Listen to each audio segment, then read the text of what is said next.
चिर परिचित अंदाज में हम सबको लाभान्वित करें स्नेह की इस मेला में।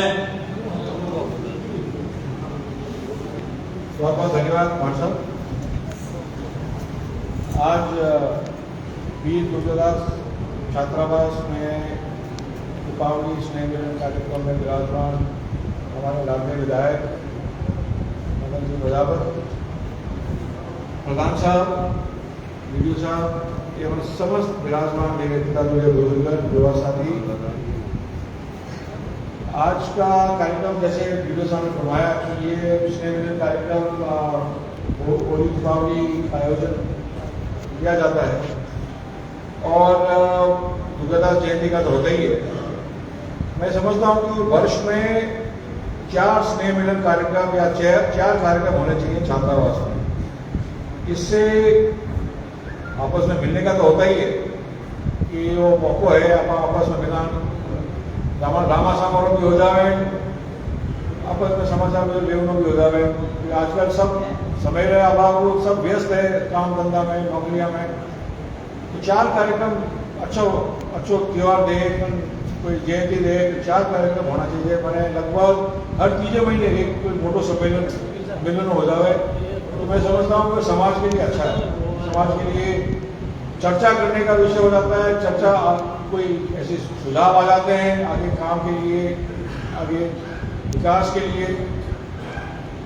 और ये जिम्मेवारी तो यहाँ तो ठीक है, जिम्मेवारी कोई ले लेता है, परंतु ये एक वैधानिक रूप से ये जिम्मेवारी दुर्गादास छात्रावास के संचालन समिति ट्रस्ट के जो सदस्य हैं उनकी ओर से ये जिम्मेवारी होनी चाहिए, ये निर्धारित होनी चाहिए। क्योंकि ये अनुशासन का एक उदाहरण हो जाता है कि आप समय समय पर भेड़ा हुआ, बैठा, चर्चा करा, मिला, कुछ नहीं तो हंसी खुशी करता नहीं, मंत्र उदावे।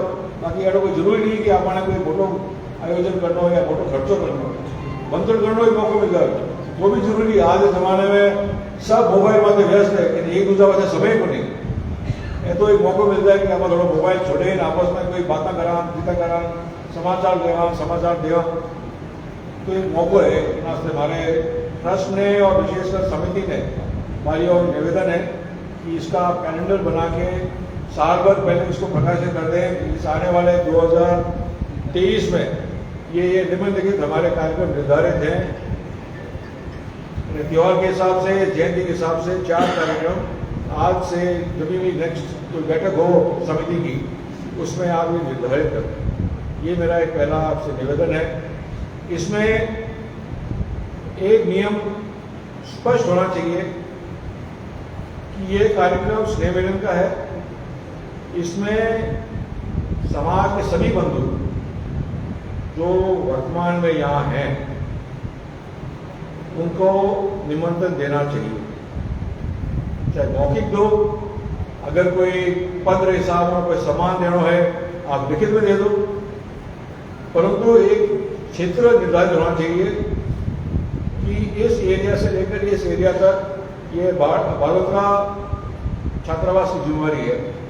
आप गिड़ाऊ लेन काखा तक, सिंधीऊ लेन गिड़ा तक, जो भी आपने उचित लगे, समिति को उचित लगे, वो एरिया, वो क्षेत्र, वहाँ के छात्र, वहाँ के रहने वाले हमारे इस छात्रावास के क्षेत्रफल में है। मैंने आर्मी भाषा में जरूर भैया करे AOR मैंने एरिया ऑफ रिस्पॉन्सिबिलिटी कि हमारे कंपनी, हमारी टोली वो एरियो है, हमारे मोर्चा वो एरियो है। तो इन हिसाब में हमारे छात्रावास वो एरियो है। इन एरिया में जो परिवार है, जो भी परिजन है, जो भी गांव है जहाँ के छात्र है यहाँ या नहीं है, तो भी ये क्षेत्रफल हमें कवर करना है स्नेह मिलन के कार्यक्रम से और छात्रावास में भर्तियों के हिसाब से। ये आप निर्धारित कर लो, ट्रस्ट निर्धारित कर ले, कमेटी निर्धारित कर ले, इस एरिया को हमें कवर करना है, इस एरिया में संपर्क लगातार रखना है। और इस एरिया में जो भी अपने वरिष्ठ हैं, ज्ञानी हैं, जिनका अनुभव का लाभ हमारे आने वाली पीढ़ी को मिलना चाहिए, मिलता भी है, उन सबको बुलाना ट्रस्ट का काम है, समिति का काम। ये इसमें कोई नाम के नीचे कुछ लिखने की आवश्यकता नहीं है, ये मेरा सुझाव है। और इस पर अगर कोई कमी पेशी हुई तो भला हमारा नहीं दिखता, कमी हमारे में होगी इसका मतलब। अगर कोई उपस्थित नहीं होते या लगता है कि उनको बुलाया नहीं है तो गलती हमारी है।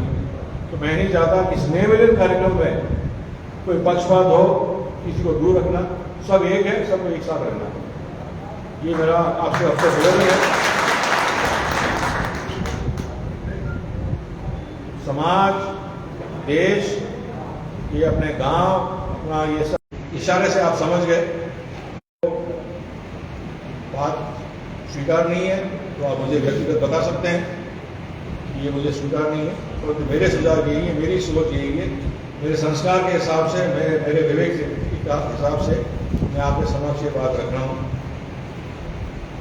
मदन जी ने मेरे को बहुत बड़ा भार छोड़ा है, उनको धन्यवाद देता हूँ कि मेरे को इतना विश्वास करते तो ये बात बार बार कह रहे हैं कि आप मदन जी से कह रहे हैं कि बार बार कह रहे हैं आप इस कर दो, आप इस कर दो, और मदन जी जीवन मारे दिए, देव सिंह मारवा पर विश्वास नहीं करेंगे, ये आंकड़ा नहीं दे रहे।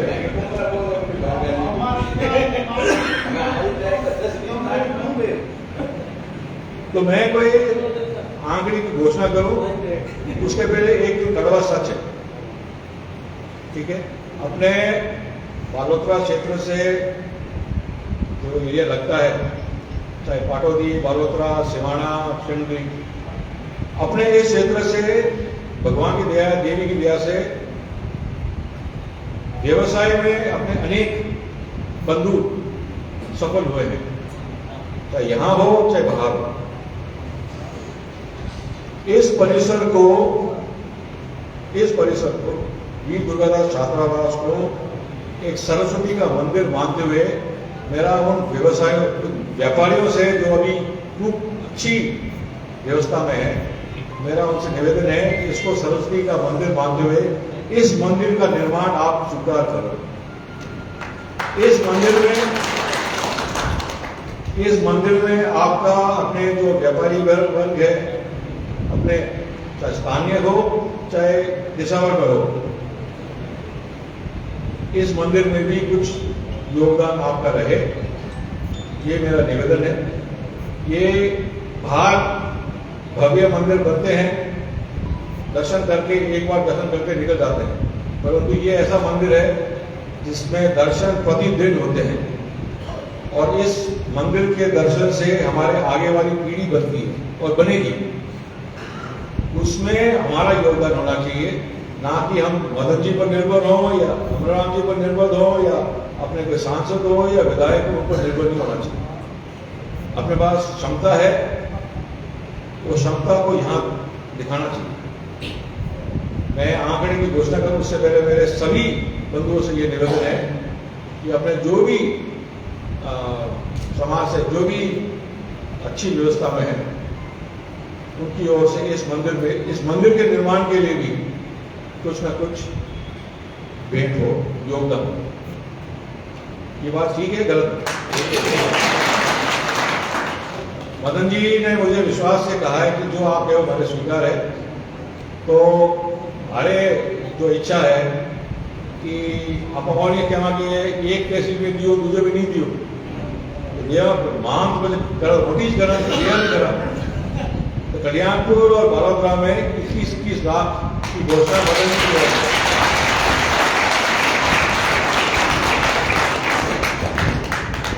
और मदन जी का तो वोट पर वो भी सही है कि आपकी तरफ से कोई आवेदन नहीं आया, तो ये पहली घोषणा होगी जो बिना आवेदन पत्र से की घोषणा हुई है। ये भी बहुत बड़ी बात है, इसके लिए भी आपको बहुत बहुत धन्यवाद, बधाई। और मैं चाहता हूं कि दिवाली का पर्व उतरे और संचालन समिति के लेटर पर बालोतरा और कल्याणपुर रुकूंगा, मैं उनको भी बता दूंगा। बालोतरा और कल्याणपुर संचालन समिति छात्रावास की अपने लेटर हेड पर मदन जी के नाम से आवेदन पत्र तुरंत पेश कर दे, तो इस पर कार्रवाई तुरंत चालू हो, जाकर इसका मैंने काम तो हो जाए, जो वित्तीय वर्ष है उसमें काम तो हो जाए। यही मेरी प्रार्थना है। ये जिम्मेदारी आपकी है, मदन जी ने तो हाँ भर दी, लेकिन कार्रवाई कराने के लिए जिम्मेदारी संचालन समिति की है। मुझे विश्वास है कि संचालन समिति इस पर कार्रवाई शीघ्र से करेगी। और भी हमारे लायक कुछ कार्य हो तो आप याद करते रहना, तुरंत प्रभाव से मिलते रहेंगे। मेरे लायक और कुछ सेवा हो आप जरूर याद करना। जय प्रणाम जी, जय माता जी, जय भारत। बहुत बहुत आभार माननीय साहब। आपने एक बात 1-1 लाख रुपए की कही। आपके ये जो सुझावों पर मैं विश्वास दिलाता हूं कि निसंदेह हम खरे उतरेंगे। और आज के इस कार्यक्रम में जैसा आपने